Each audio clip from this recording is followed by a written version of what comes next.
Random movie time. Review a movie. Random movie time. Review a movie. Looks like those RMT boppers are in some real trouble. How are they gonna get out of it? Stay tuned, babies.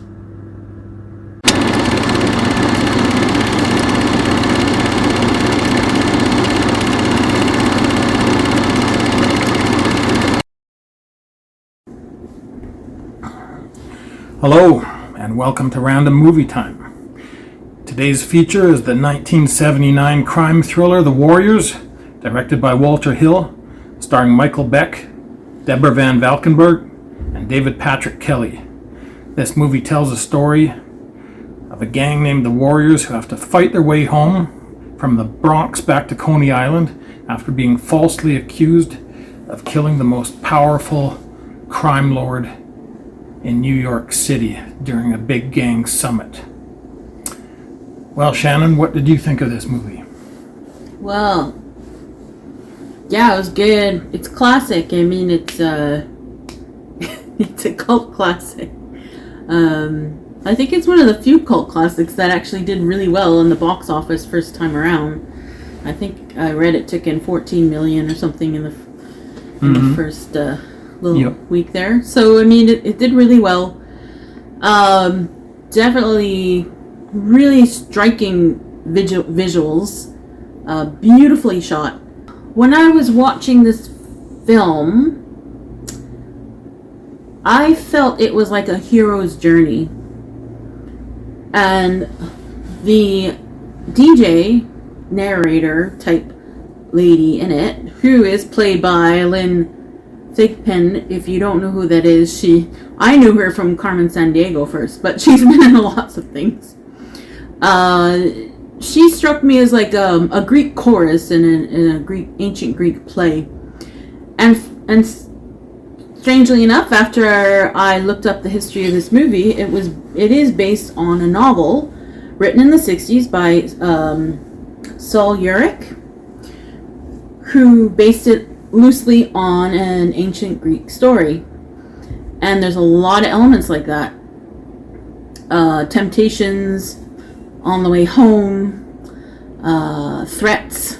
You know, it's based on this Greek story about these about these ancient Greeks who were stuck behind Persian enemy lines. And there is that flavor to it, definitely. And from what I understand, Sol Yurick wrote it because he wanted to show the grittier side of being in gangs in New York at the time.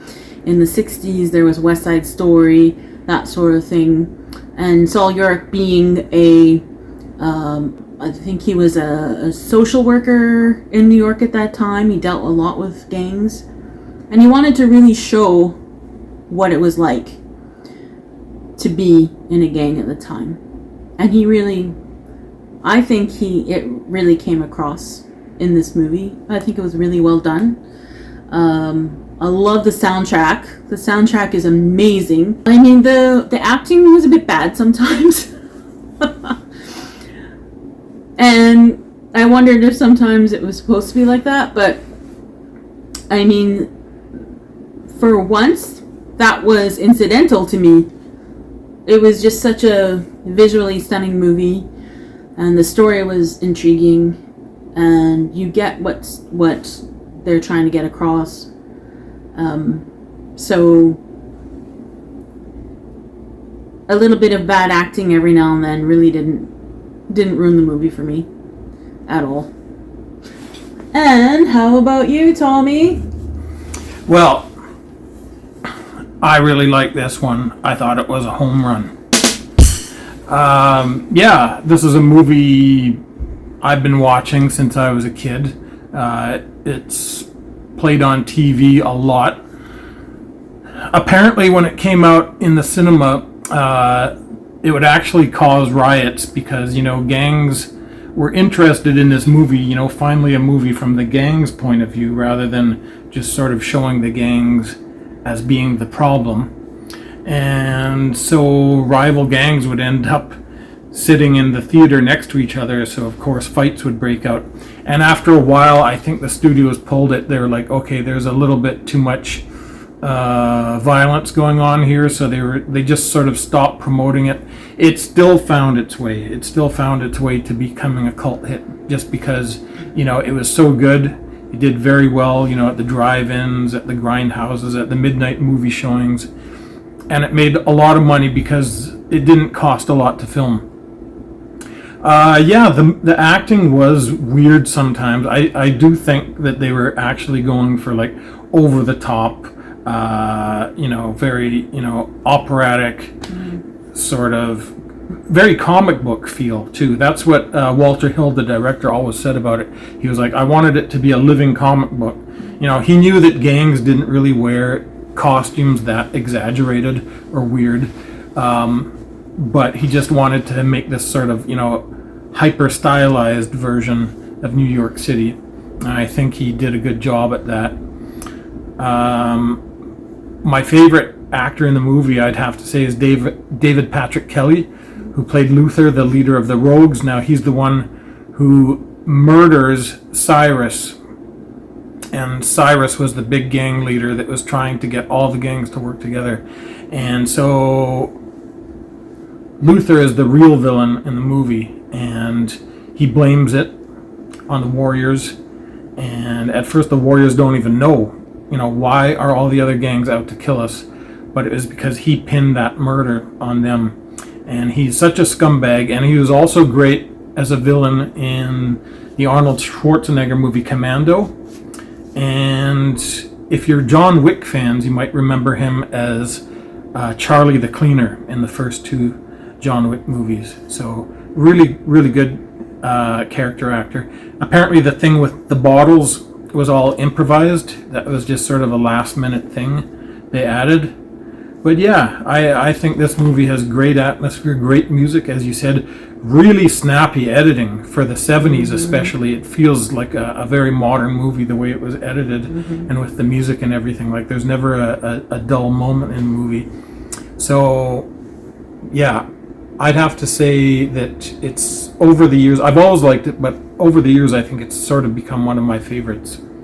And it's right up there, showing that gritty 70s action style. Like it could be comparable to Escape from New York or Assault on Precinct 13 or shows like that. So yeah, great movie. I'd bust the heads of anybody who said otherwise, because we're both packing.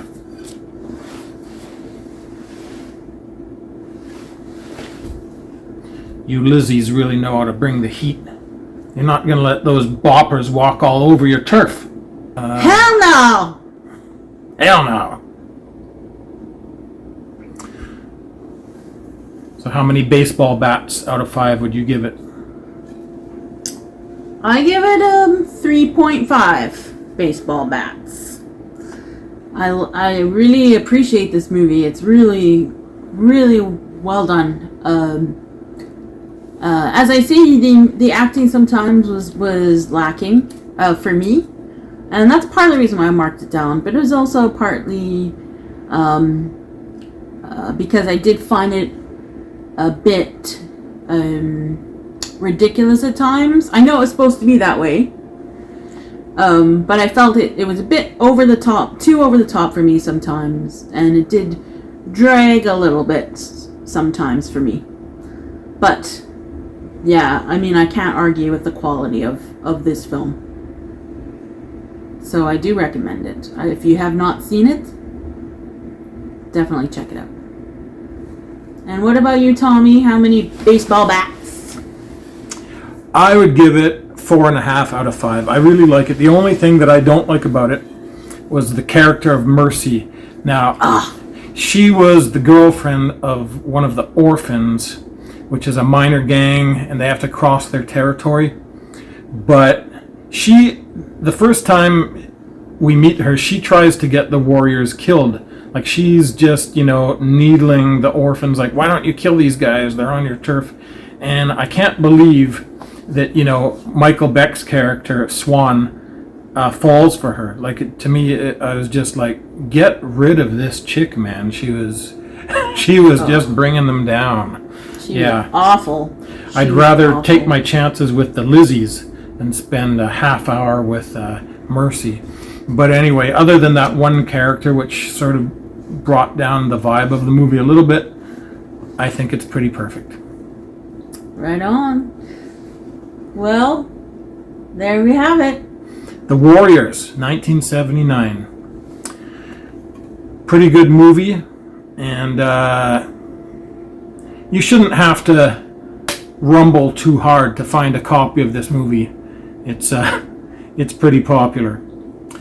All right, so that about does it. We'll see you next time on Random Movie Time.